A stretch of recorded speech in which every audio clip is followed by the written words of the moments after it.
Oh, but you already made a video about how you planned your Teen Wolf fanfic. Yes, I have. But have you watched it? It was one of the first videos I ever made on my channel, and it was god-awful. Now, while I love all of my videos equally, I don't love all of my videos equally. My editing is still god-awful, but a little bit better than it was a few months ago. I hope. Hi, hello, welcome back or welcome in. As the title suggests, today I'd like to talk about the alternative ending I wrote for the show Teen Wolf, which remains very dear to me to this day. Well, alternative might not be the right word, considering I did change the ending we got. I actually built on top of it, meaning I did keep the season 6 that the show gave us and instead went for a season 7, so to speak. Warning, I love to ramble about Teen Wolf, so this video might be a little long, sorry, not so sorry. Let's talk about season 6 and why I decided to keep it. Before I start, I'd like to say that this video was recorded and edited in the span of 4 months, and during this time I've had to change my microphone at least 3 times, which is why you'll notice differences in audio quality at some points in the video. What can I say? I'm broke and still can't afford a good mic that will last. Hopefully that'll change soon. Enjoy! Season 6. Where do I even begin with this one? Personally, there were things that I liked and things that I disliked about it. I liked that it hurt. No, I'm not a masochist. I liked that the final villain, the true final monster, was us, not the fans of the show, but us humans. We are everywhere. We're all so different and yet so similar in many ways. We can be so smart and yet so stupid at times, so kind and yet so cruel sometimes. The final enemy wasn't really Gerard or the Inukite. It was humans and how dangerous they can be when their emotions take the lead. A lot of people love to imagine or think of the ways they'd react if they'd found out about the existence of other intelligent species, especially ones that have superhuman strength, superhuman hearing, speed, sense of smell, healing, and all that.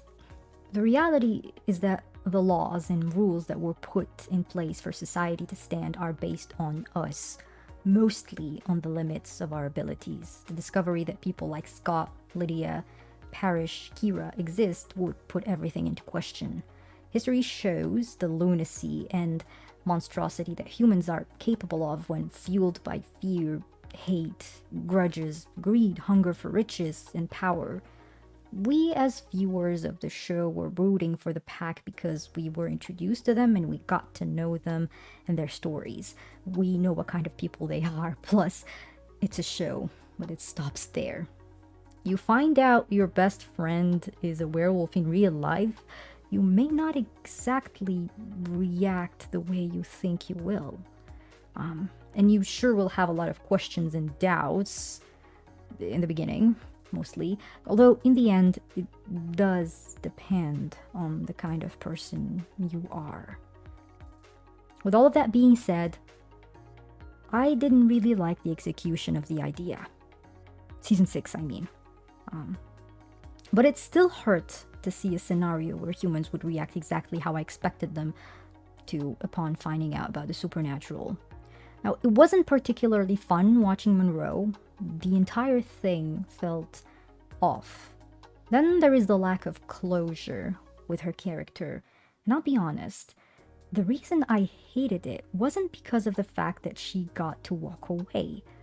I hated it because of the reasons the writers of the show allowed her to. There was this rumor that Monroe was supposed to appear in a Teen Wolf spin-off after the ending, and that was the sole reason she managed to escape. Although Jeff Davis said that it wasn't the case in an interview after the fact. Still, I don't know if I should believe that. Again, I don't hate Monroe as a character, but through season 6B, I felt she already overstayed her welcome. She was to be the embodiment of what emotions and trauma can make a person do, to certain extents. And she wasn't the only example, but she was the most prominent and vicious. I liked that she got to walk away, because it was a clear indication and a reminder that despite the defeat of Gerard and the Anukete, the fact remained that now the entire world knew about the supernatural creatures. And that was an uphill battle that didn't need to be announced. It was something they'd have to live with for the rest of their lives. There was no escaping it, because unlike the previous seasons where they had one or a small group of enemies to best, humans are everywhere, and their strength isn't just in their weapons, but in their numbers as well. Not to mention the many different creative ways humans can be cruel in. But no, apparently the reason she got to walk away wasn't to send a message to the audience. It was just because she was supposed to appear in a spin-off that never saw the light of day. So it was a different kind of message. Side note here, I loved the way Gerard was killed off. Dying on the hands of the daughter that saw eye to eye with him the most when it came to his extremist and psychotic tendencies was amazing. I loved him on the screen, but I felt he too overstayed his welcome after a while. Although I do hate that we don't know if Kate died or survived. All this to say that I'd like to continue where season 6B left off instead of scrapping it altogether, picking up where it ended and finally be done with Monroe. So she'll be present, but not nearly as relevant as she was in season 6. Basically, I just want to kill her off. I decided to start after a time skip of 3 years since the events of the last episode. We're going to pretend that this scene here took place the same year as this one, since I know that the pack actually found Alec 3 years after the events of season 6 canonically, but that's the one thing I decided to change. Also, I know there's been a Teen Wolf movie that came out last year, but please, we don't talk about Bruno. Besides, I started writing this story way before the movie was announced. Moving on to the origin of my villain, or the storyline. Now, yes, the first chapter of my story picks up 3 years after season 6, but the villain has been around for quite a while. It's the reason I've decided to name the story Beneath the Surface. This creature, or person, has been operating in the shadows for a good while. Like I did mention in the previous video about this topic, Teen Wolf has what I like to call the double trouble rule. Meaning in each season, there are either 2 distinct villains or 2 groups of villains, with the exception of season 3B perhaps, where Noshiko and her Oni weren't really an enemy, but the pack still had to worry about them.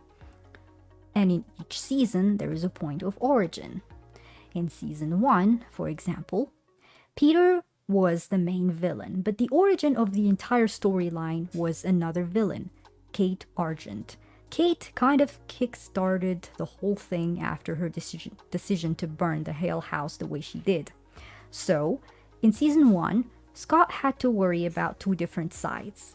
The Alpha, who was going around killing the people responsible for the fire, and the Argent family, breathing down his neck. Season 2 saw the arrival of Senior Argent, Gerard, after the death of Kate, but also the introduction of Matt. Jackson as a Kanema wasn't really a villain, but more of a tool, resulting directly from the last actions of Derek Hale in the final episode of Season 1. Season 3A has one main point of origin, Gerard. The tension between the hunters and the packs back then was so high. They were killing each other left and right, yes. But if it weren't for Gerard's heinous actions towards Deucalion, who wanted nothing but a truce, none of the events of Season 3A would have happened. Because, after losing his mind along with his sight, Deucalion went on to convince Callie and Annas to kill every member of their packs, including their emissaries, in order to join his Alpha Pack. Kali agreed because she wanted to be with Anas, but in the end, she couldn't kill her emissary, Julia Beccari, who went on to become Jennifer Blake, coming back to enact her revenge. So, the main characters were again caught between two storms, the Alpha Pack and the Wrath of Jennifer. Season 3B is a direct repercussion to the main character's actions in Season 3A, etc., etc., etc. The origin of the villain in my season is somewhat tied to the origins of my favorite season. No, it's not Season 3B. Look, if you ask me which season was the best, objectively, I'd say Season 3B with a Nogitsune. But that still doesn't make it my favorite season. Season 5 was my favorite because I hated everything about it just as much as I loved it. I mean, I loved the dynamics between the main characters in Season 5 just as much as I hated them. Loved the concept of the Dread Doctors, but their shtick got old real quick. I loved the introduction of the chimeras and the possibilities to create non-supernatural creatures that didn't play by supernatural rules, but I hated how the entire thing was put aside and forgotten by the arrival of the Beast. Speaking of the Beast, his origins and the history of the Argent family had been something I wanted to see ever since it was first mentioned in Season 1 and in Season 2 when Chris told Allison about the ways the Argent family chose to do things. So I loved that I finally got that in Season 5, but I despised the way they went about it and how it unfolded. They could have introduced the Beast in many other ways, but chose the way that ruined the Dread Doctor's potential. While we're on the topic of wasted potential in Season 5, Lydia Martin, Kira Yukimura, Jordan Parrish, and Scott McCall, by the way. Deep breaths. I'll speak about them when I get to the characters section. For now, I'd like to get back to my villain. All of what I said in the previous minutes is to explain why I based my fanfic on the ashes of Season 5. I decided to give my villain a direct link to the Dread Doctors, meaning this villain was, technically, collateral damage that grew beyond that term. Just like Season 5, I decided to split the story into two parts, A and B. Remember the double trouble rule I mentioned before? Well, Part A, where the first group of enemies will appear, and Part B will focus more on the arrival of this main villain I made up. Now, Season 5 isn't unique in this aspect. Season 3 and Season 6 were also split into two parts. In both Season 3 and Season 6, the storyline A was separate from storyline B. Yes, 3B is a direct result of 3A, but the villains of 3A had nothing to do with the one of 3B. Same goes for Season 6. Season 5A is directly linked to 5B since the Dread Doctors were ultimately only trying to bring the Beast back. So while Season 5A focused on the Dread Doctors, 5B focused on the Beast. This is what I'm going for in my story. Part A is directly linked to Part B by the fact that the villains of Part A are only there to prepare the ground for the villain of Part B. Okay, so the story starts 3 years after the end of Season 6. In 2015, Scott, Stiles, Lydia, Malia, Liam, Derek, and Alec are going to be in Los Angeles, chasing Monroe and her allies. During one of their missions where they infiltrated the enemy to try and rescue a group of supernaturals, they find out that Monroe is on her way back to Beacon Hills for a reason they couldn't uncover. So they decide to head back as well. But that's just a summary. Let us go 2 centuries or so back in time, 1767, when the Beast of Gévaudan, or Sebastian Vallet, finally bit the dust on the hands of his sister Marie-Jeanne, also known as the first hunter of the Argent clan. Now, we all know that one of the Dread Doctors, the surgeon, was none other than Marcel, Sebastian's friend. Basically, he couldn't let go of who he saw as the perfect killer. So he combined his knowledge in medicine to what he learned about the supernatural and began experimenting in order to resurrect the beast, or Sebastian. Along the way, he met two other like minded doctors, and the three of them together became known as the Dread Doctors. In their shared quest to bring the beast back, they traveled the world focusing their efforts around the places that had nematons. 1827. This is where I start making shit up, by the way. When they finally came back to France in 1827, they met him. An ordinary man at first glance, a loving husband and father who was very much down on his luck. Now, he'd always been a curious soul, but it wasn't until he rubbed shoulders with the Dread Doctors that he got to pursue his thirst for knowledge and discovery.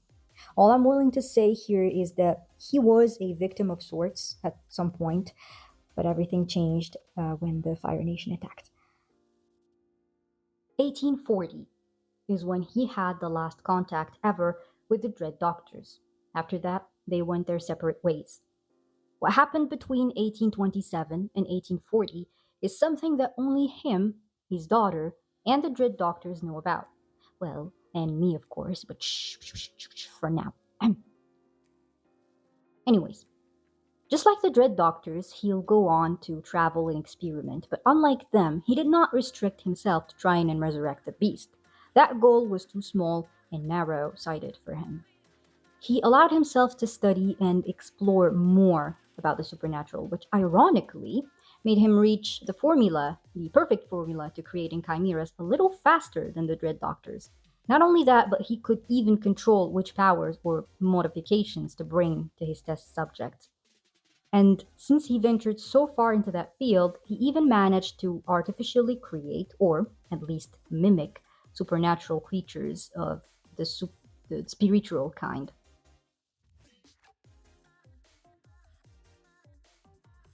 He'd successfully beat aging, and even death had very little secrets left for him to uncover. You get the picture. This guy went all in, left no rocks unturned when it comes to the supernatural, and he did not limit himself. There weren't many lines he refused to cross, since he pretty much lost all the humanity he once had in him. More on his personality in the characters section. But how did he fly under the radar for so long? Unlike the Dread Doctors, he never took anyone against their will.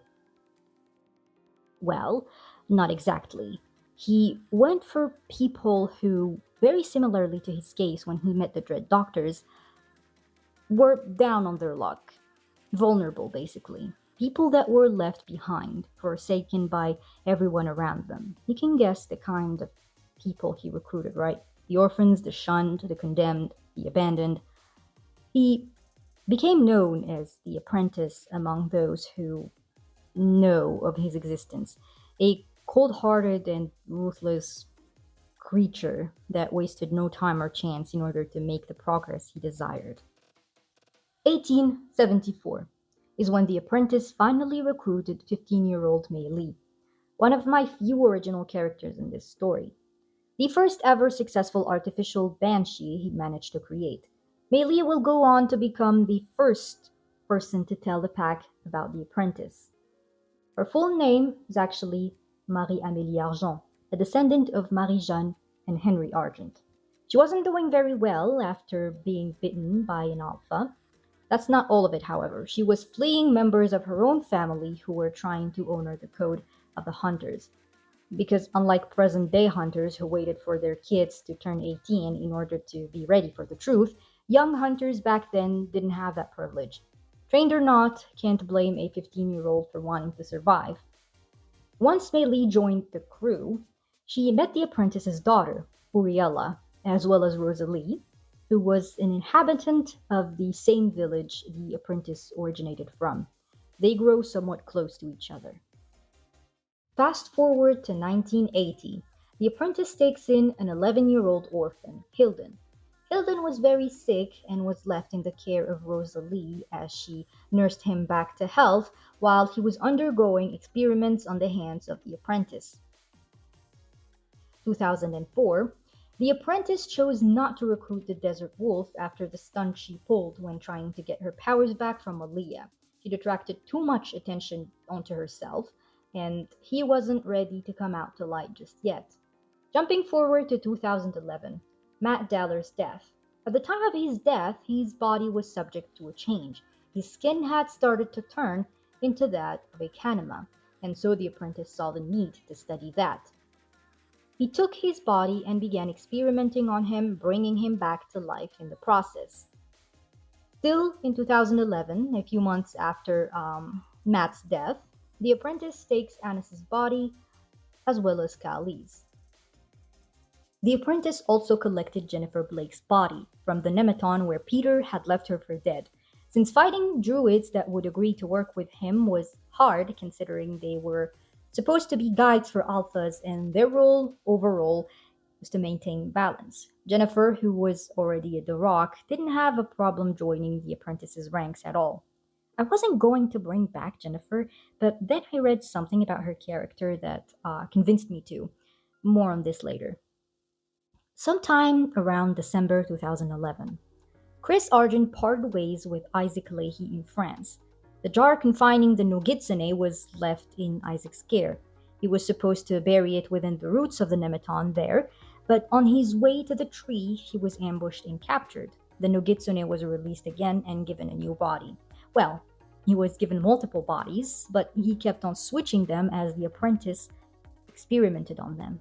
And thus he was kept out of sight, which meant that he only interacted with the apprentice himself or Uriella.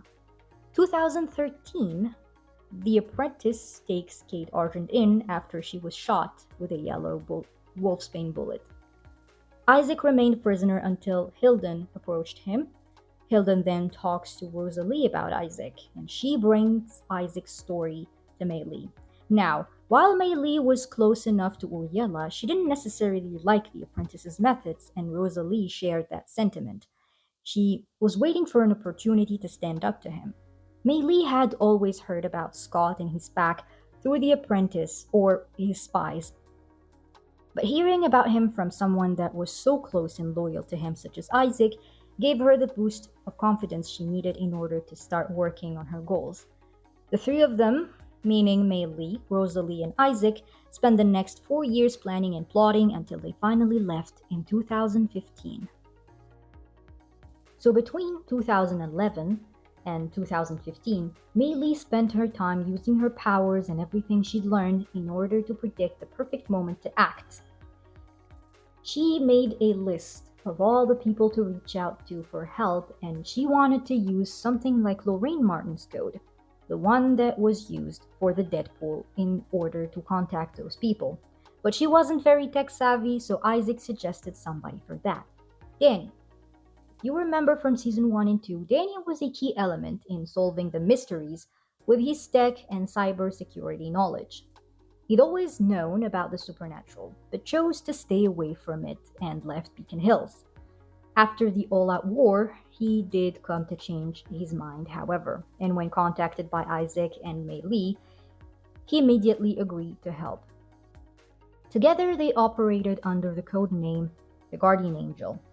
Danny operates from the shadows mostly, except when he had to go and meet Kira in New Mexico. Mei Li will follow the apprentice's method and would ask Danny to gather a few bodies in secret and transport them to La Iglesia in Mexico. She helped make his task easier, but from a distance. During this time, the Guardian Angel, with the exception of Danny, will stay near the apprentice as to not arouse suspicion. Mei Li would continue to use her powers in order to determine the right moment to strike or to leave. She picked the night she predicted the deaths of many pack members to finally leave. 2 nights prior to that, however, she had Danny send a message to a few people that were around the same place. Jackson, Ethan, but also Hayden Ramiro. The 3 of them were in England, so Mei Li sends Jackson and Ethan to a meeting point deep in the woods, but unbeknownst to them, a were-jaguar had died there a few days prior to their visit, leaving a number of berserkers scattered around. Mei Li's goal was for Hayden to intervene and take control of the Berserkers. This is something I'll explain when I'll talk about Hayden's character in the next section. Anyways, after that, the three of them were instructed to go to the Beacon Hills Cemetery in order to collect one last body. The guardian angel then contacts Brayden, who wasn't so far from Beacon Hills, letting her know that she needed to be in a specific place at a specific time in order to assist Parrish in saving the members of the pack from an attack as they were coming back to Beacon Hills. Brayden's role is the most important, since she was the one with the weapon to actually take down the attackers. But as a human, she still wouldn't have fared against the enemy that the apprentice sent, and she needed to be given the opportunity to kill them. Maylie, Rosalie, Hilden, and Isaac leave together for Beacon Hills. Once near enough, Isaac splits from the group and goes to the Beacon Hills Cemetery because he wanted to be there for the collection of that specific body, while Maylie, Rosalie, and Hilden try to cross the Beacon Hills Preserve in order to reach the place where the pack members were going to be attacked. Uriela, the apprentice's daughter, who's also a banshee, senses the change in the prediction she'd made about the deaths of the pack members, and after realizing Maylie had left, she puts two and two together. Uriela informs her accomplices of Maylie's treachery for them to ambush her before she could reach the pack, which brings me to where the very first chapter of the story starts, with Parrish, who was on duty along with his partner Fisher, an original character. Maylie also senses the changes in her predictions, and seeing the snowball effect that her death will have, when she gets injured, she tries to enter in contact with Parrish to ask for help. Alright, I'd like to stop here for the timeline, since many of the events that happen after this, I'll discuss more when talking about the characters involved. Speaking of the characters, let us talk about them. Before talking about the characters individually, I'd like to talk about their dynamics in Season 5. One thing I loved about Season 5 was that not only did the pack have to fight an enemy, but they also had to rebuild after the total collapse of the pack. It was a season where each of the members had to go through their own ordeals, completely alone, thanks to the introduction of Theo Rakin. I do think he was a great addition to the cast, but I feel like he was underutilized or even misused. I hated the way they had the members of the pack basically break up. Especially talking about the relationship between Scott and Stiles, as well as Stiles and Malia. I get what they were aiming for between Malia and Stiles and their quiet breakup, but I felt as though it was missing something. The fallout between Scott and Stiles could have been done better than to rely on a misunderstanding.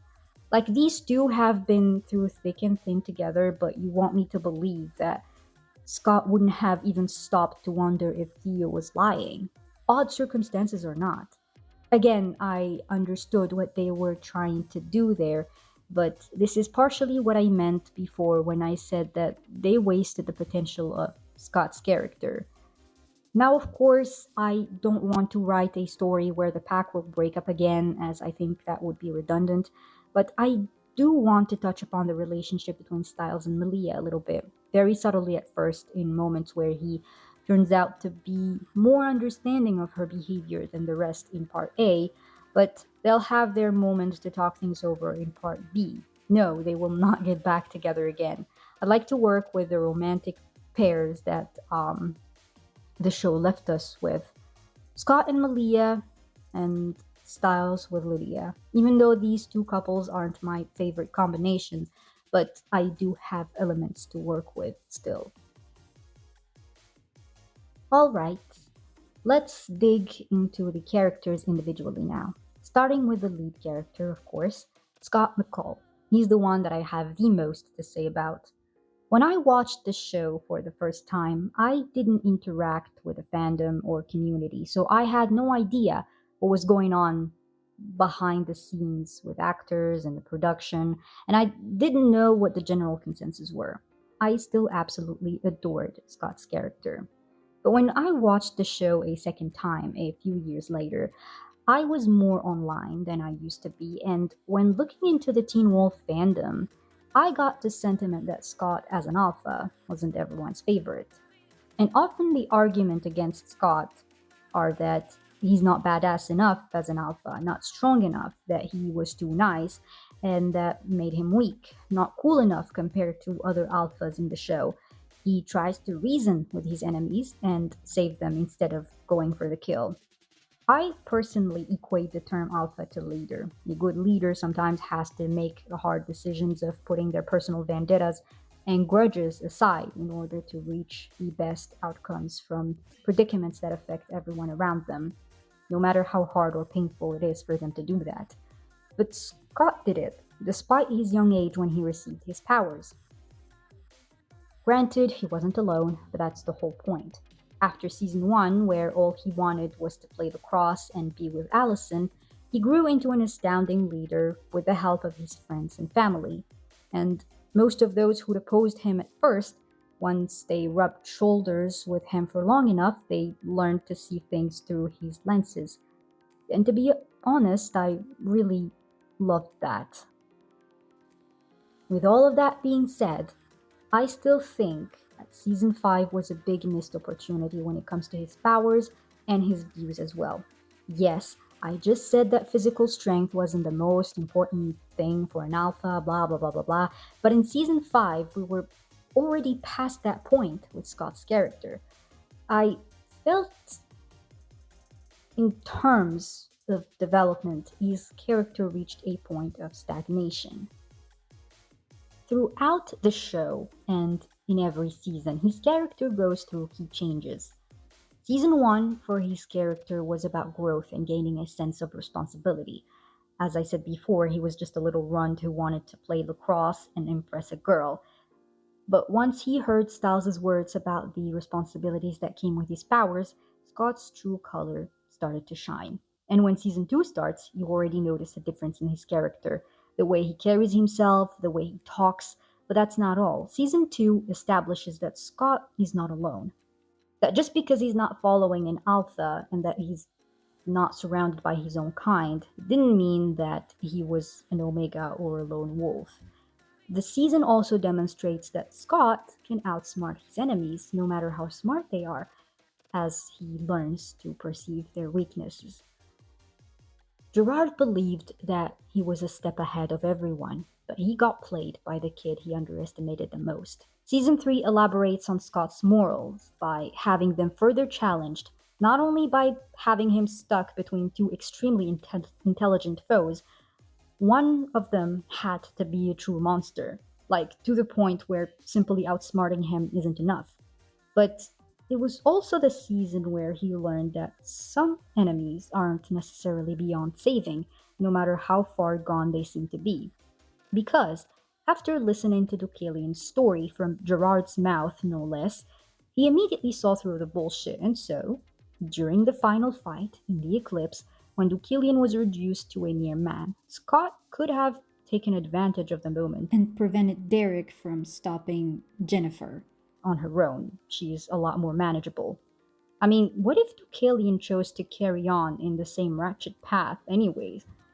Their chance of eliminating him would have been gone, and they truly would have had no way of stopping him. He recognized that Deucalion was a guy that simply lost faith in people in general, and Scott sought a way to restore it instead of going for the kill. And guess what? His efforts were greatly rewarded. He became a true alpha before Deucalion's eyes, and the implication of the existence of a true alpha alone, knowing the definition of the term in that universe, completely shook Deucalion's beliefs.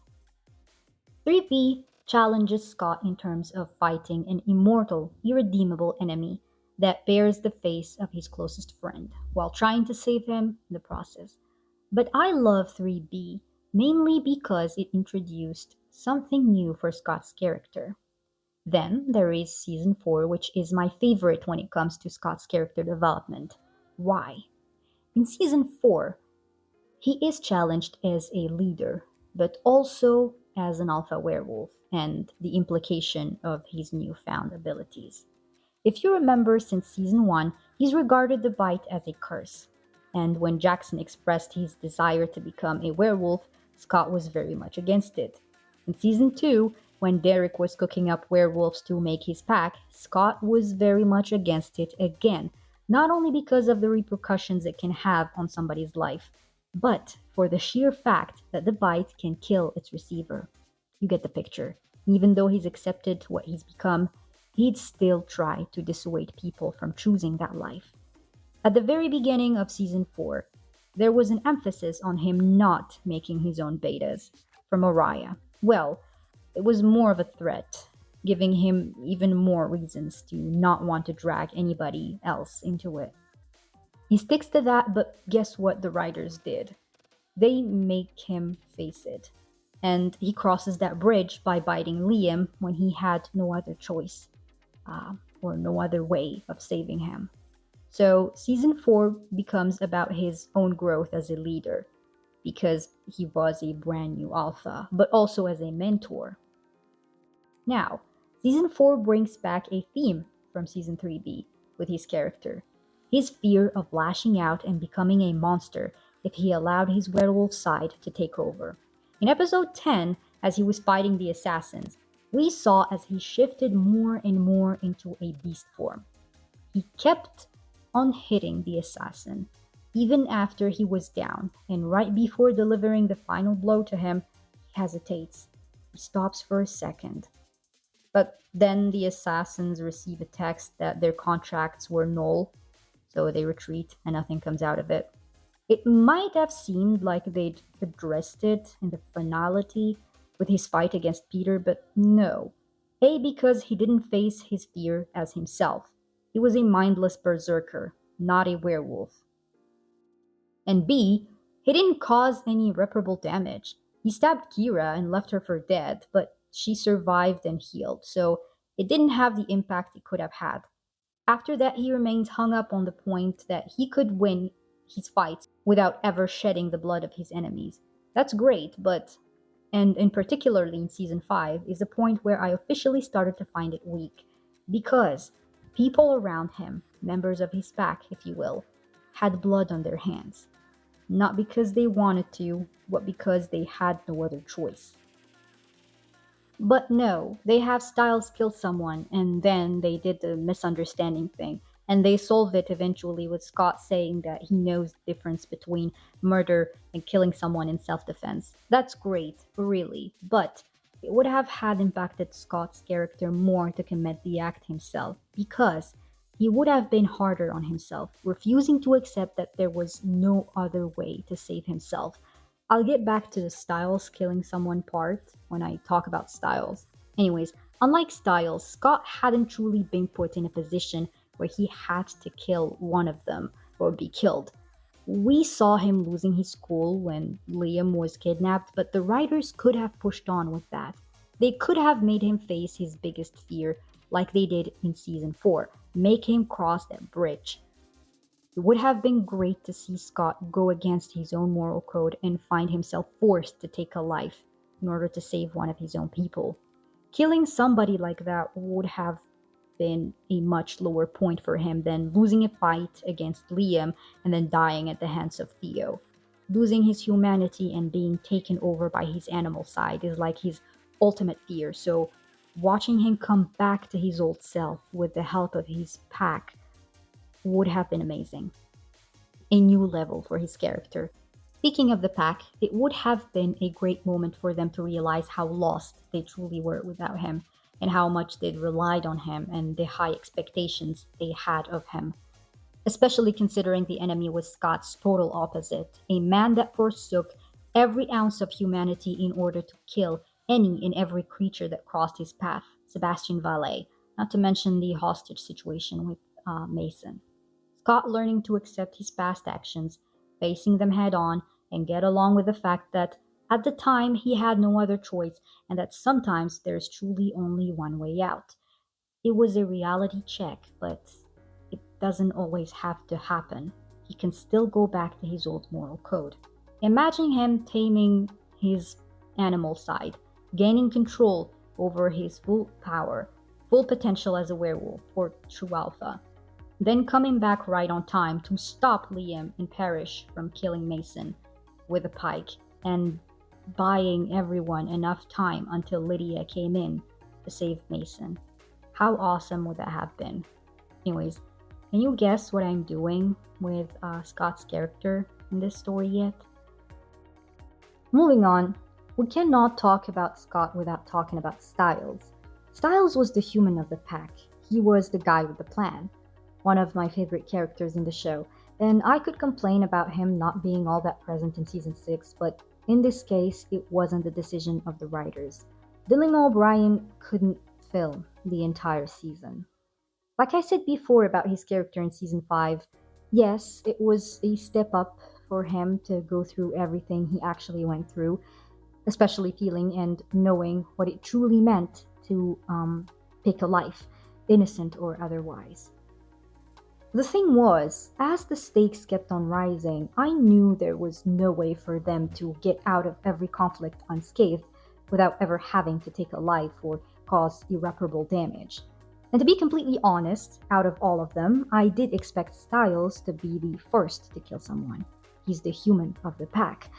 Maybe I'd compare him to Lydia before she got her power up, but still, out of all of them, and in a 1v1 situation, he'd have to be far more aggressive and vicious when defending himself, because their enemies weren't even human, and thus, if he doesn't give the fight his all, he'd be dead, whereas the others could fight on a more level playing field. Stiles had always been more pragmatic or realistic when it came to that. He always had to be told by Scott that no, you can't kill somebody just because they were the enemy. So, at first, after the death of Donovan, I was excited to see where they were going with it. What I wish they'd have done is have him go through the fear and anxiety of losing his best friend like they did, but then closer to the end of 5A, he'd have that conversation with Scott and it would end differently. Scott would actually listen to him and tell him that he immediately knew that Theo was lying. That would be Theo's fuck up. He underestimated how much Scott and Stiles were close to each other. Angry, he'd go on to put Scott in an impossible situation where he has to take a life or watch somebody he cares about die.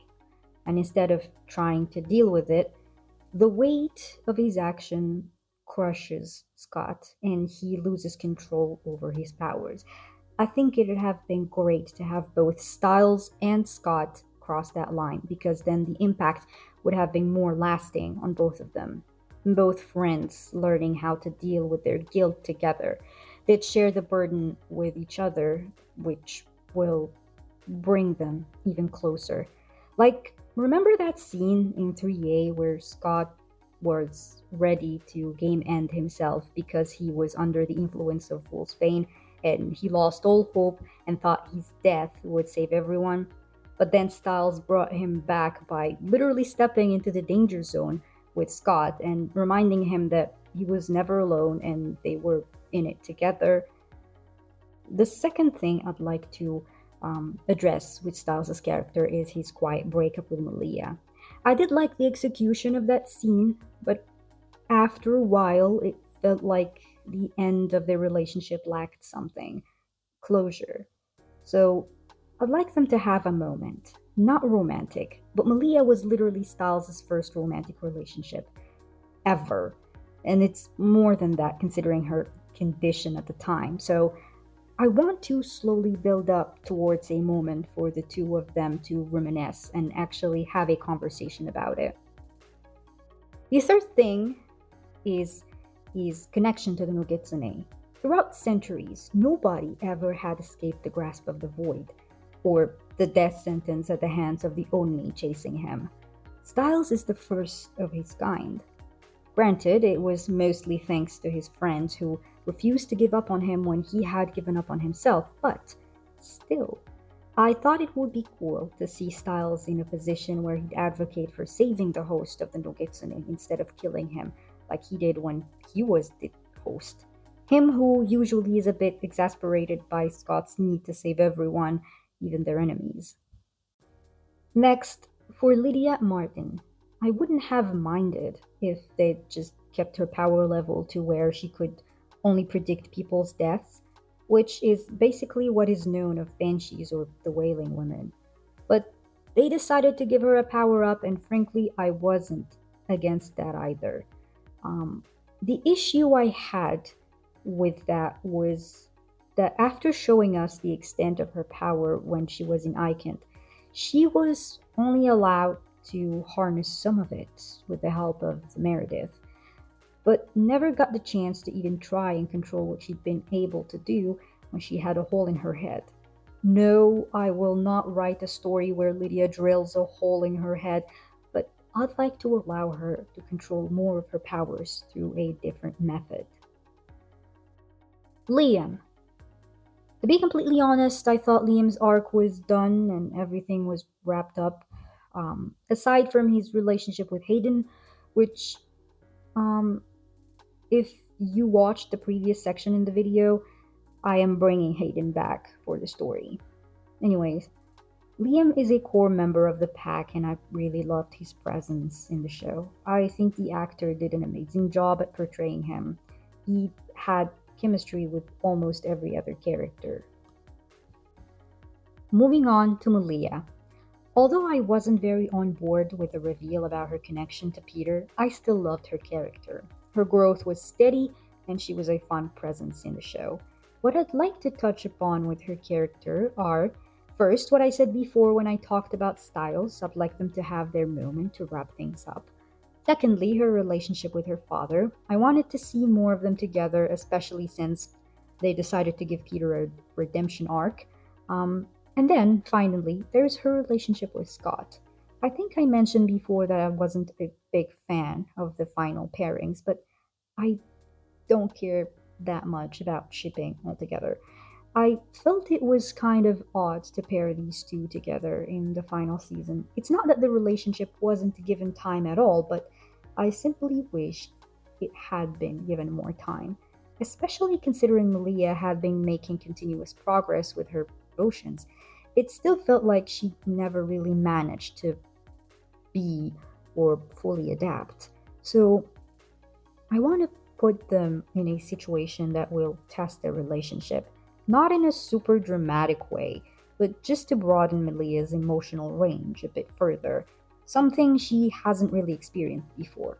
For that, I am bringing two special characters back. Anyways, after Malia, I'd like to talk about Peter. The decision to bring him back in season 2 kind of confused me. And then in season 3, he was just there. Aside from manipulating Derek to give up his alpha status in order to save Cora so that he too can benefit from it and recover some of his powers.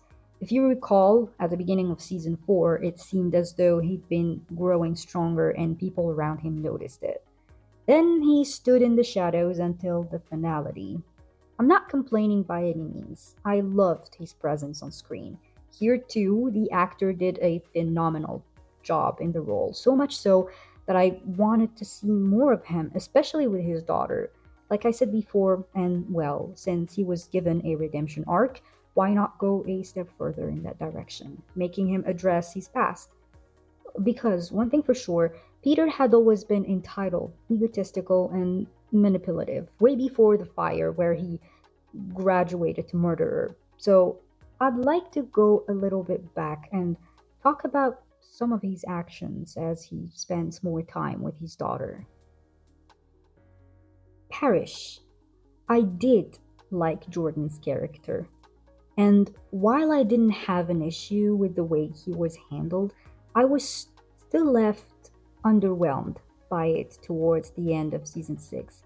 Season 5 was dedicated to developing him, but by the end of season 6, it still felt like there was so much more to see about him as a hellhound. There's his connection to the wild hunt, and then more ways his powers could have been used in. We see them once and then that's it. He also never really won a fight as a hellhound. I think that's a shame. There's so much more to do with his character, so much potential, like many other characters, actually. Alright, now there's a long list of characters that are going to be present, ones that were there in season 6, and I don't necessarily feel the need to talk about every last one of them in details. But I wanted to work with a large cast of characters as a fun practice. Most of these characters have already had their arcs. I tried to be continuous and consistent with their traits. It's pretty hard, but I'm doing my best. And also because in the end, this is a fan fiction, and I'd love to see most of these characters back together on screen. I'm not gonna lie. Okay, now I'd like to move on to a different category of characters. The ones that were written out of the show. Not killed off, but just written out in various ways. Starting with Kira Yukimura. I hated her departure with every fiber of my being. I mean, right after you let me know that she has the power to open a portal, a freaking portal to hell, and summon the undead, really? Why did she have to leave? With the damage that the Dread Doctors caused her powers, there was so much more to explore with her. She's a Thunder Kitsune. Thunder. Do you realize the number of cool storylines the writers could have come up with? And according to the actress, it's not because she didn't want to come back or that she was busy. So, yeah, you can guess that I'm definitely bringing her back, just not in part A of the story. She'll be mentioned since she's a key component in Maylee's plan to bring some characters back from the dead. That is why Danny was instructed to go find Kira in New Mexico, where she was with the Skinwalkers. Next, let's keep it in the family by talking about yet another kitsune, a celestial kitsune, Noshiko Yukamura. From what I gathered, after Kira became a full-fledged kitsune, Noshiko wasn't as powerful as she used to be, since her sword, the one she'd used to stop the Nogitsune, was shattered and then was given to Kira. Her being Thunder Kitsune allowed her to repair it, if you will. In season 5, Noshiko didn't shine either. We still barely saw anything of her light powers, and I'd like to explore that a bit by allowing her to use those same light powers to shatter or cut through some of the Nogitsune's tricks and illusions, since he's a dark kitsune or void, whatever, the opposite of light. In fact, that is why the guardian angel thinks she will be a great help in saving members of the pack that same night. She'll come back to Beacon Hills when sensing that the Nogitsune was released again and came back to cause chaos. She'll be contacted by the guardian angel, instructing her to hand Kira's sword over to Hayden when she comes to collect it before heading to La Iglesia. Speaking of Hayden, she was introduced in season 5 as a love interest for Liam, but of course she was more than that. Since she was a genetic chimera, the Dread Doctors used her as a potential host to bring the beast back.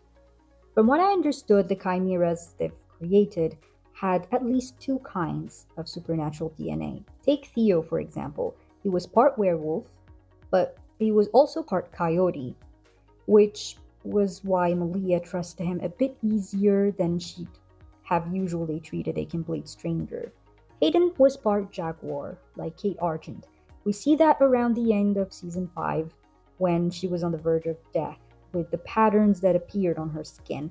But mainly, what gave me the idea to bring her back was a conversation she'd had with Theo. He took Hayden with him in order to locate another chimera, Noah Patrick. When she'd asked him why she could feel and track Noah so easily, Theo said that it was because Noah was part berserker, and she could sense him because she was part jaguar.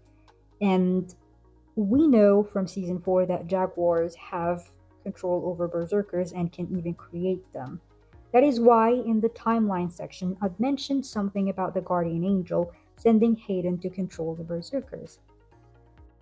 Sure, at the end of season 5, Hayden was given the bite by Scott and her body accepted it, so she did become a real werewolf. But as they said in the show, energy doesn't just disappear. So I made it that the part jaguar in her was still present and she just didn't know or understand much about it. Isaac Leahy. He was written out at the end of season 3. It was implied that he left Beacon Hills with Chris Argent and he took the jar holding the no Kitsune. So I worked with that. I made up a story about him being in charge of putting the jar in the Nemeton in France, but never making it there because of an ambush, and that's where he was for over 4 years or so. I don't want to repeat what I've already said in the timeline section. Okay, so now I think it's high time I spoke about the revenants. For that, I will have to discuss the topic of... The first time this topic was brought up in Teen Wolf was in season 2, when this scene happened. When I watched it for the first time and after a while, I was like, okay, cool. Are we going to address this? No. Okay. The second time it was brought up was when Theo used the green fluid that kept the Dread Doctors alive in order to resurrect some of the Chimeras, including Hayden. Now, while I did start writing this fiction way before the Teen Wolf movie had been announced, by the time the chapter where I revealed the method I used to bring back some of the characters from the dead was online, the movie was already out. Yes, I know. Back then I wasn't really being regular and I was less serious about my writing. And I hadn't gotten my ADHD diagnosis yet, so yeah, the updates came slowly. Point is, when this scene came, I kinda checked out. And this was the third time Teen Wolf had brought resurrection up. The villain I came up with had a direct connection to the Dread Doctors, but he wasn't really around them when they'd gotten their hands on this guy. Still, I'd like him to have come up with a serum, much like the one the Dread Doctors used, but one that is more refined and effective than the one they made, because I did say that he made a lot more progress and much faster than the Dread Doctors in his own research.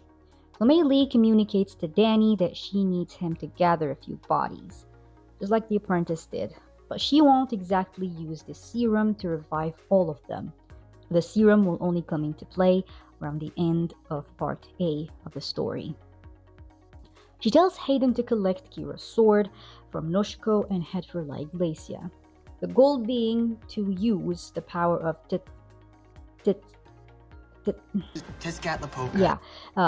to rewind the bodies to the state they were in right before what caused their deaths happened. This is where Hayden's role as a part jaguar comes in.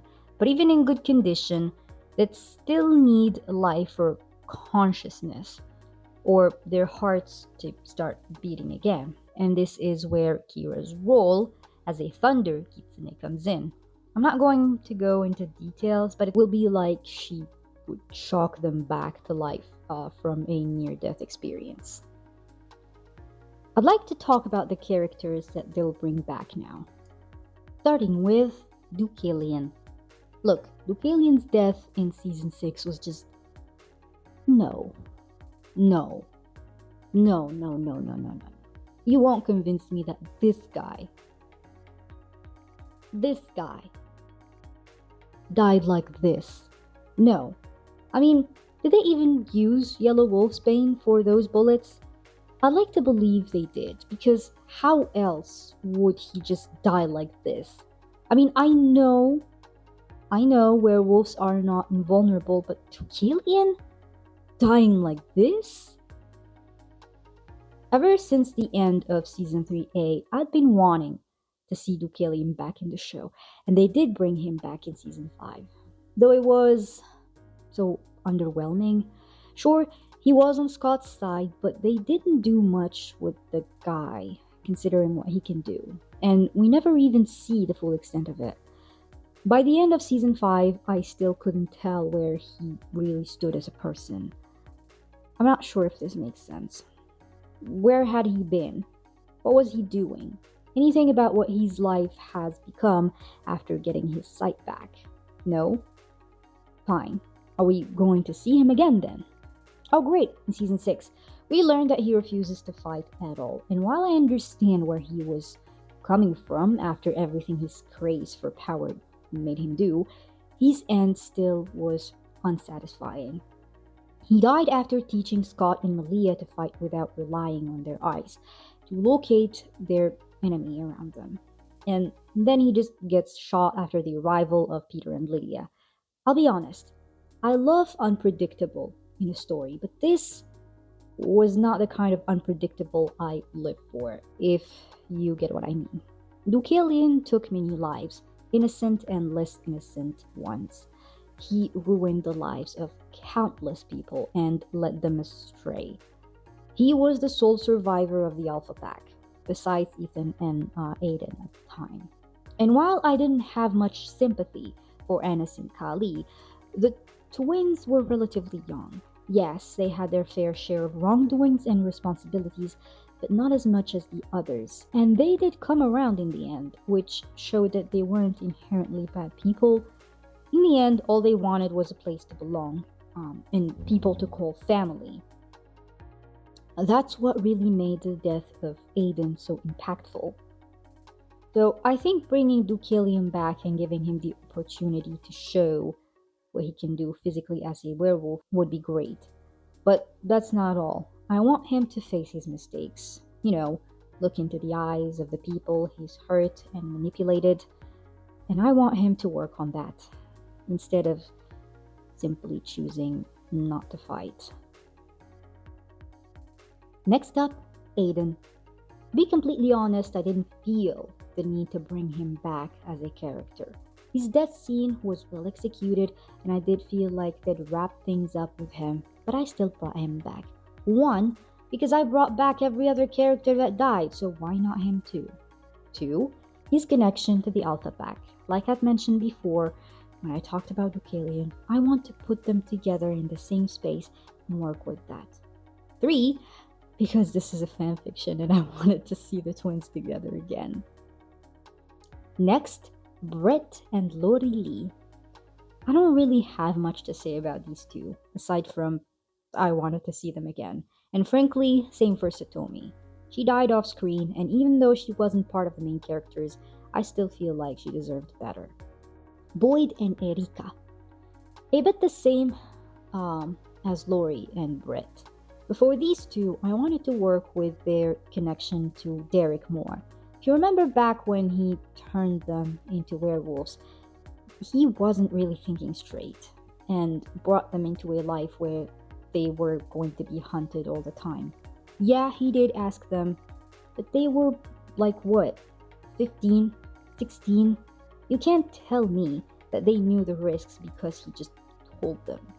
I mean, the last thing Erica had said to Derek before leaving was that she was turning 16 very soon, and that she wanted to get her driver's license.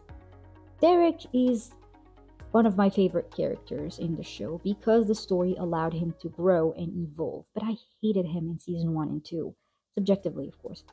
He wasn't Alpha of the Year, and I think most people would agree that while indirectly, he does have the blood of those two kids on his hands. So yeah, I want to see them again, give them a second chance. Alison Argent. Allison as a character was, for me, a breath of fresh air at the time.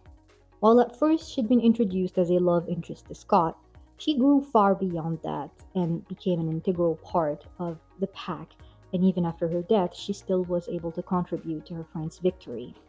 If you've watched some of my previous videos, you'll know that I'm not very big on romance, even as subplots, especially in teen stories. That's not because I hate romance, but it's because more often than not, their execution is obnoxious and takes bigger proportion than it should.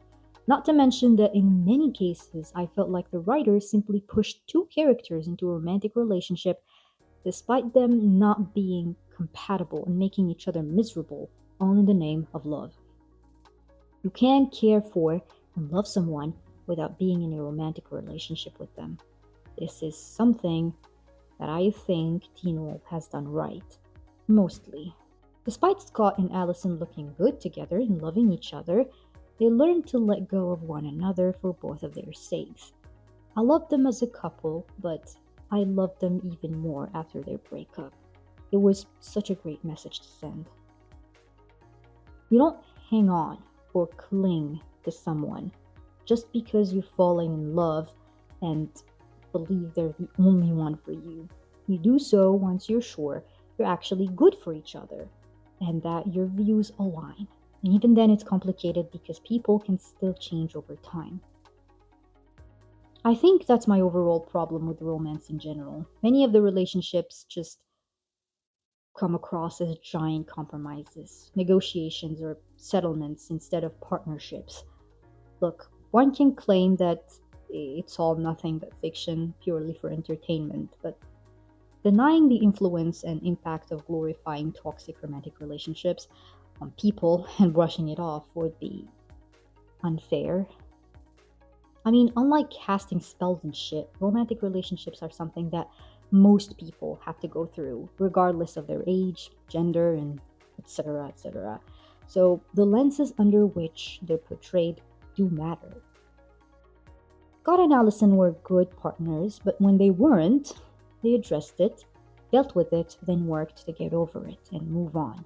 The scenes dedicated to that aspect were so subtle, sometimes even comedic, yet so effective. They stuck with me.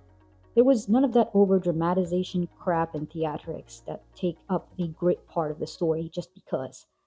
Sometimes less is more. Romance aside, the growth of Allison as a character from her introduction until her departure was amazing. She went from a sweet, clueless, and innocent girl to a sweet, badass huntress. Granted, she did lose her way at times, but she eventually found it back with the help of her family and loved ones. She wasn't a perfect person by any means, wasn't safe from influence and manipulation. She was young and quite vulnerable. But in the end, she did not let her mistakes define her and did her best to make up for them. That's what made her compelling to me. Her kindness and true character was displayed in various ways, and she stuck her neck out for what she believed was right by putting those she cared for before herself. As I said before, when I watched the show for the first time, I wasn't online much, and I didn't follow the behind the scenes and the production of the show, so her death came as a great surprise to me. From what I understand, as they were promoting season 3B, they divulged that one of the main characters would be killed off, and then they'd announced that Crystal Reed would be leaving the show. To be honest, her death scene still makes me cry to this day whenever I rewatch it, because back then it came out of nowhere to me. Well, there was a bit of foreshadowing, but until it actually happened, I still held out hope that all will be well for all of them in the end. So imagine my shock when not all of them came out of it alive. I was sad, of course, but I think that regardless of whether it was the actress's decision to leave, it would have still been a great decision to kill one of the main characters off. It raised the stakes of the show, and after that, whenever one of them would get hurt, I've been on the edge of my seat, so anxious to know what would happen to them next. The fact that Allison had solidified her spot in the pack and had much more to live for made it all the more sad and incredibly effective.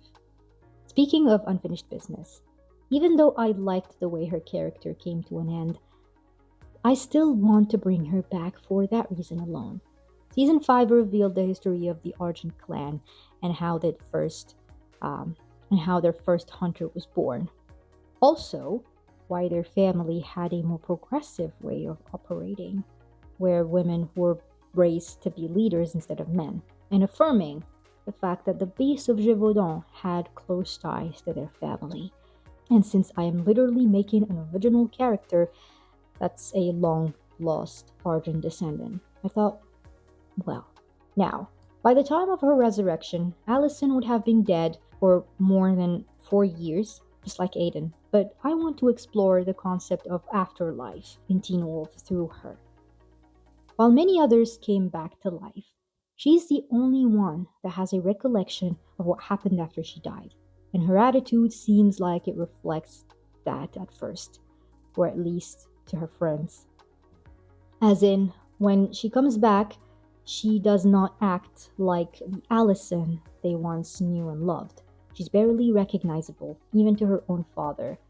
So while the others pick up exactly where they'd left life off, she struggles with it a lot. Here, I also wanted to exploit the part of the story where Allison was revealed to be a perfect replica of Marie-Jeanne, physically, making them indistinguishable from one another. There's also her role as a huntress. Before she died, we were told that she'd completed her training, and she, along with her father, had a new code for themselves. But after her death, the Calavera family tried to pressure Chris into reverting back to their old ways, and he relents in order to protect Scott and the others. But I just wondered how things would have turned out if Allison had still been alive at the time. So I want to do something with that too. Now, I'd like to talk about the other category of revenants, the villains that were brought back. I'll start with Jennifer. Again, I wasn't going to bring her back, but I read somewhere that the actress was supposed to come back in season 5, but not as the Rock. According to them, Julia Beccari couldn't just make a face out of thin air, and so the face of Jennifer belongs to another existing woman who knew nothing of Julia's story or what happened to her. So, they were going to do that in season 5 and bring her back. But since Derek wasn't going to be in that season, they scraped the idea altogether. Of course, that's not what I'm going with in this story. She'll come back as the Rock, just like the others. Anas and Kali. They caused a lot of harm and turmoil throughout their lives, and I don't necessarily believe they deserve forgiveness or a chance at redemption. But I do think there are things from their past that they can't correct or make amends for, especially since I am bringing characters like Boyd and Erica back. I've always had the feeling that those two were never pure evil when compared to others like, say, Kate Argent. Even though Kali and Anis were alphas, they always felt like lackeys.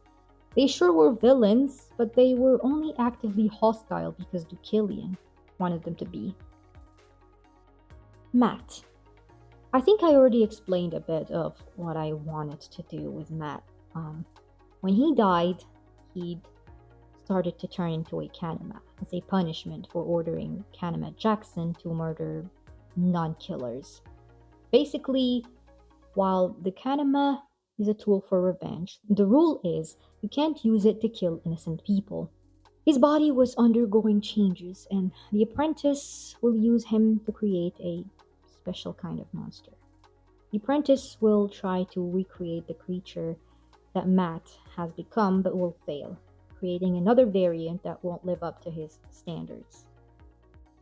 So these, along with the new Hitsune, who just needs a host, and Kate Argent, who I brought back just to kill her in the end, these are the villains that will be more active in part A of the story.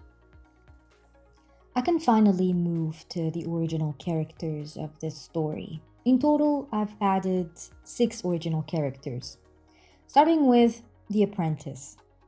So, like I said in the timeline section, the Dread Doctors crossed paths with this guy in 1827. A man of humble origin, he had a wife and a daughter. They lived in a little house at the edge of a French village. He did his very best to provide and protect his family. He wasn't eccentric per se, but he always had an open and curious mind since his wife was a banshee. But at the time, none of them really understood what that was, so he tried his very best to keep her strangeness from their neighbors and people in general. As we all know, being strange back then was not a very good thing, was it? I mean, we're talking about the early 1800s. People back then weren't the most tolerant bunch. As the time went, her case only got worse and worse, and her powers continued to grow stronger and more difficult to control. But around the same time, other strange happenings took their little village by storm. People started disappearing left and right, and no one had a clue as to why. He was able to figure it out, however. He found out about the Dread Doctors with such ease that it sort of stunned them. They still wanted to eliminate him, and in order to save his life and his family's life, he made a suggestion that solved one of their problems and allowed them to move forward with their experiments. He knew he couldn't stand up to them, even though he disagreed with their methods, so he kept quiet, learning more from them every day for as long as they stayed around. But then he thought they could help his wife control her gifts. Now, as we know, the Dread Doctors aren't really loyal to anyone or anything other than their ultimate goal. So, yeah, it didn't end well for his wife. And that was sort of the genesis to his present day activities and the monster he's become. I don't want to give away everything about him. This video is already so very long. I could honestly talk about this for hours. That still wouldn't be satisfied, so I'd just, yeah, okay. Next character. From The Apprentice, I'd like to talk about Uriella, his daughter.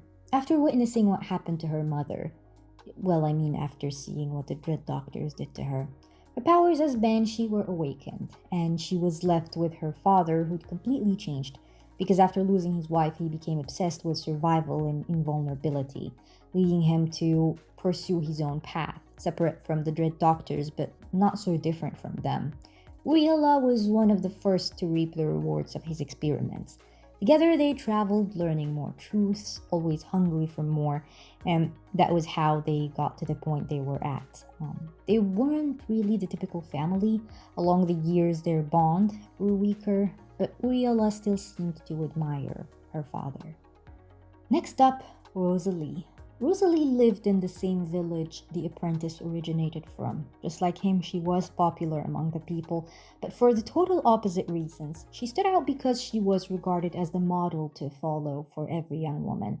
She was the darling every girl envied or looked up to, until she wasn't. What can I say?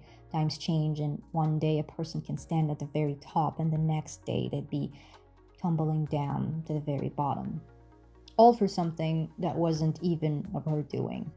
By the time the apprentice came back to visit his village, not for sentimental reasons, of course, Rosalie was in a tough spot. And as I mentioned before, he tends to take in people that nobody will really miss, and thus she joined the apprentice and Uriella in their travels. Rosalie was pretty kind as a person and protective of the ones she cared about. After that, there's Malia, and I think I've already said enough about her in the timeline section. She's a descendant of the Argent clan who fled after being bitten by an alpha who worked with the apprentice. He experimented on her just like he did with everyone, including his own body, and she became the first artificial banshee he's managed to recreate. She grew close to Uriella and even regarded her as a sister, but she never got over the inhumanity of the apprentice. He did leave a lot of bodies behind him wherever he went, and that was why she rose against him in the end. Because again, what he does is that he gives people the illusion of a second chance at life until they realize they're stuck with an eternity of pain and regrets, watching people die by the hundreds in front of them. Hilden. There isn't much to say about Hilden, really. He was one of the only children that survived the apprentice's dreadful experiments and was left in the care of Rosalie. They developed a sort of mother-son relationship and will become one of the small number of people to agree to stand with Malia against the apprentice. Finally, Daniel.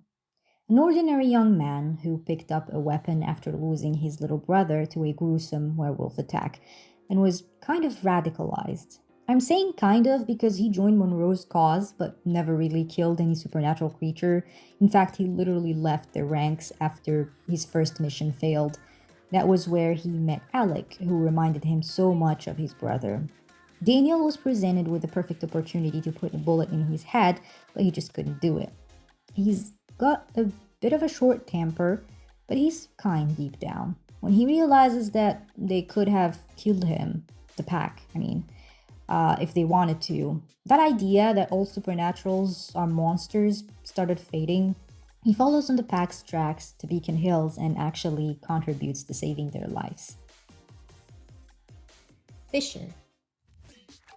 She joins the police force as a deputy. She becomes Parrish's partner, and at first, she doesn't really do much, but she's more visible around the end and the second part.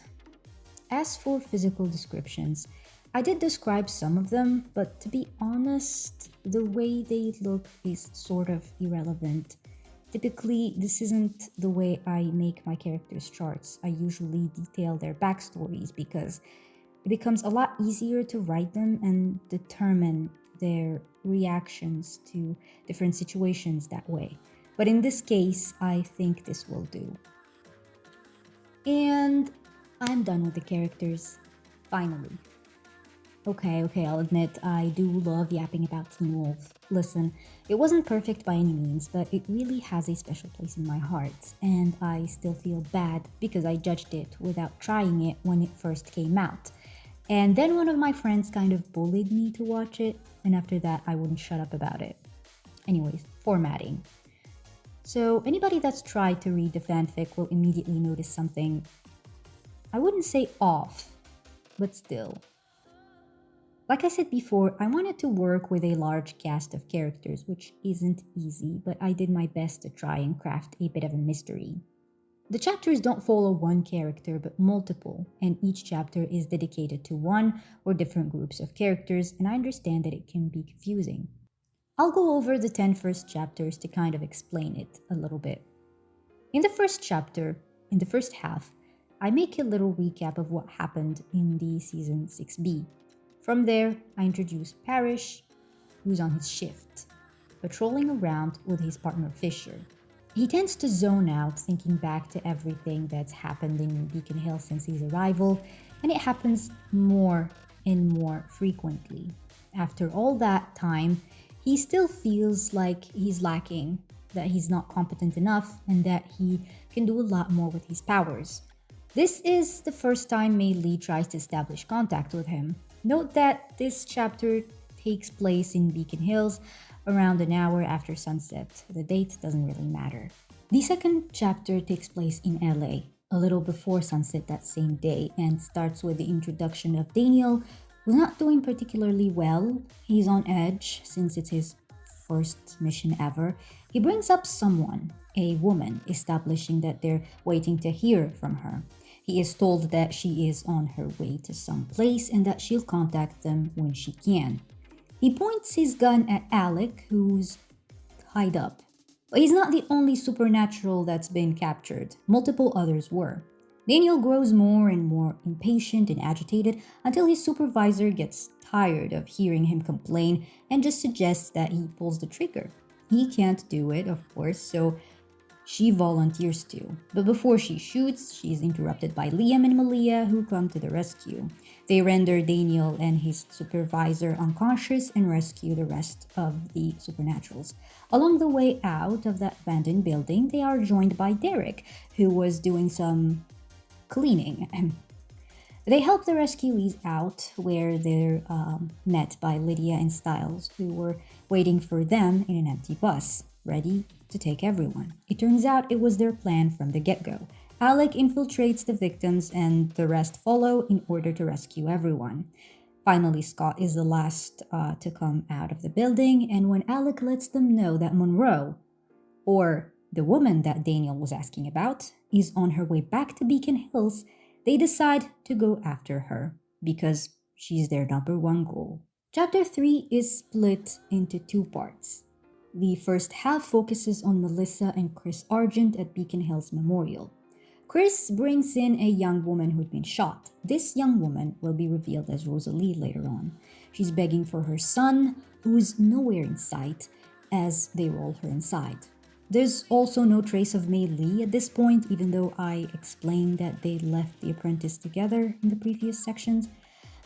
Rosalie doesn't heal, so they assume she's human and thus take her in through the front side of the hospital. Chris then, while Rosalie goes in for surgery, explains to Melissa that he'd been patrolling the preserve and that was when he heard a loud scream and gunshot sounds, followed by a lot of growling. By the time he reached the scene, he found Rosalie, who'd been shot and unconscious, as well as 6 mutilated men. Chris assumed they were hunters gunning for any supernaturals they find, but there was no trace of the creature that growled. Melissa then asks about the whereabouts of the boys, and Chris lets her know that Nolan stayed with the police on site, while Mason and Corey went to find Deaton in his clinic. They took pictures of the wounds and marks left on those hunters because they wanted to consult him about it. The 3 young men have joined Chris since the departure of the pack from Beacon Hills, and he'd been training them like he used to train hunters back in the day. The second half of this chapter focuses on Sheriff Stilinski and Nolan in the preserve where the bodies of the hunters lie. Stilinski asks Nolan to recount things exactly how they happened before they found the bodies. These events take place a little after what happened with Parrish. Chapter 4 follows Mason and Corey with Deaton at the animal clinic. They took the pictures of the bodies to him, hoping he could enlighten them as to what creatures did it. As the wounds seem very different from what they're used to seeing from known creatures, like say werewolves for example, they discuss some possibilities and come to certain conclusions, but then they're interrupted by the arrival of Peter in the clinic calling for help as he drags Theo's unconscious body with him. Peter explains that Theo has been attacked by an unknown creature. After a closer look, Mason suggests that the creature that attacked Theo may also have attacked the hunters in the forest. But unlike the hunters, Theo hangs on to life as his body tries to heal but struggles to. Then chapter 5 elaborates a little more on what happened to Theo. It turns out he was paired with Peter to also patrol a part of the preserve, just like Chris and the boys were.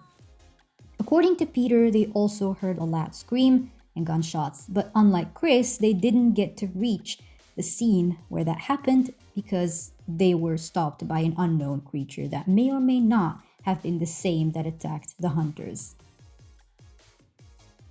In chapter 6, the story follows Lydia throughout a vision that she gets in a dream. In it, she appears to be lost at first, and then she feels even more lost when she hears the Dread Doctor's famous lines over and over, until a young woman comes forth. Malia enters in contact with Lydia through the vision in order to guide her and warn the pack. She lets Lydia know that upon arrival, their first stop in Beacon Hills should be the old basement where the Dread Doctors held the Chimeras in. The same one where Belasco burst through the wall in episode 1 of season 5. In this same vision, Lydia notes that something is the matter with Mei Li. She can see that she's injured, but Mei Li does not want her to worry about it, but that if the Hellhound does not find her, the task will fall on Lydia to do so. Lydia then wakes up and realizes she's sitting in the bus next to Stiles. Chapter 7 still follows the pack in the bus. It's a moment where they get to chat a bit about everything going on. Lydia has already told them about her vision, so they're trying to enjoy the moments of peace they're getting to have. Stiles expresses his skepticism and distrust of this banshee that seemingly appeared out of nowhere. I go a bit over the state of mind of some members, but mainly Scott, Malia, as well as Liam. Chapter 8 starts pretty quietly with Liam exchanging a few words with Derek.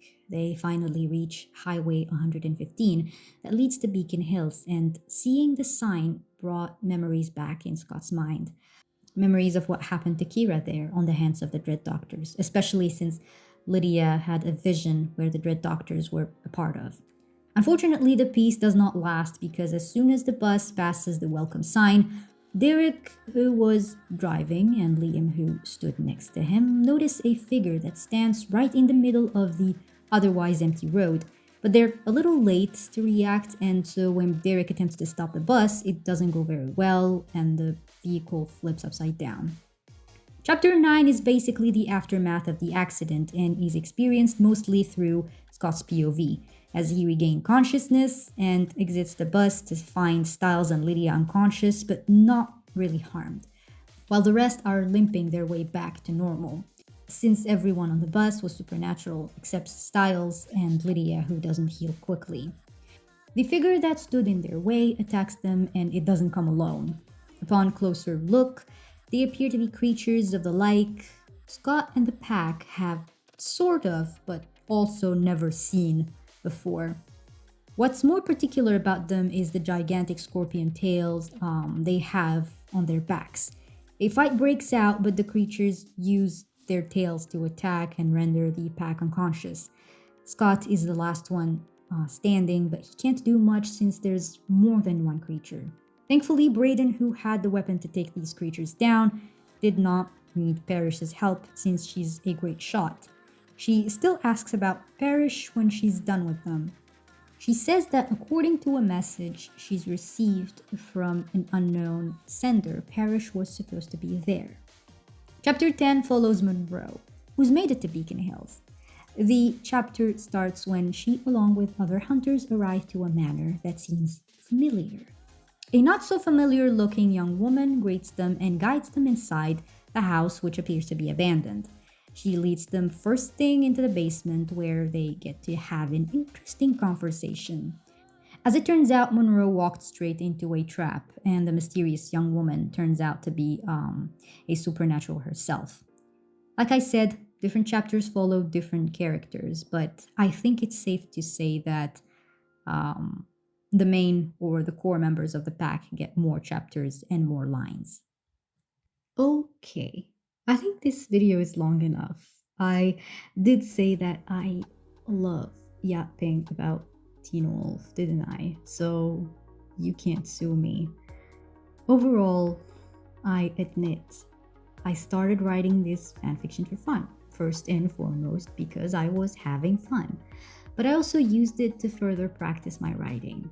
To this day, I still go back to the first chapters from time to time and see if I can find mistakes that I made, and yeah, I do. It's like the more I write, and the longer I do this, the easier it gets to spot mistakes and know how to correct them. I feel embarrassed when I look at some of the mistakes I've made, but deep down I know that it's normal. It's not something to be ashamed of. I mean, we all gotta start somewhere. Again, it was really fun since this show has a special place in my heart. Okay, I'll shut up now. If you watched this video to the end, thank you. Really, I appreciate it. Please consider leaving a like or a comment, whether about the fanfiction or just about Teen Wolf if you're a fan. Maybe consider subscribing to follow my writing journey with me. I do hope to see you all in the next video. But until then, please take care of yourselves, stay safe, and bye bye.